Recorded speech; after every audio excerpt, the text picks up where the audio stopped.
பிள்ளைகளை கொண்டு தாய் தந்தை சக்கம் செல்வார்களோ அத்தகைய பிள்ளைகளாக எங்கள் பிள்ளைகளை ஆக்கி கொடியா அல்லாஹ். எந்த தாய் தந்தையை கொண்டு பிள்ளைகள் சொர்க்கம் செல்வார்களோ அந்த தாய் தந்தைகளாக எங்களை ஆக்கி அருள் புரியா அல்லாஹ். கிருபையுள்ள ரஹ்மானே, இரக்கமுள்ளவனே யா அல்லாஹ். நாங்கள் உன்னிடம் யாசிப்பதெல்லாம் உன் மன்னிப்பு யா அல்லாஹ். மன்னித்து விடியா அல்லாஹ். மன்னித்து விடியா அல்லாஹ். மன்னித்து விடியா அல்லாஹ். இங்கு உள்ளமெல்லாம் நடுங்க, கண்கள் கண்ணீர் ஊக்க, வார்த்தைகளால் கூறியிருக்கிறோம் யா அல்லாஹ்.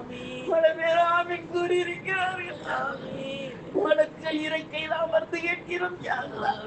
எங்களை பாதுகாத்து ரஹ்மத்தை கொண்டு காப்பாற்றி ஈமானையும் இஹ்லாஸையும் தக்வாவையும் தவக்கலையும் தந்து எங்கள் வாழ்நாள் எல்லாம் லா இலாஹ இல்லல்லாஹ் முஹம்மது ரசூலுல்லாஹ் என்ற வாழ்வை கொடுத்து விடியா அல்லாஹ்.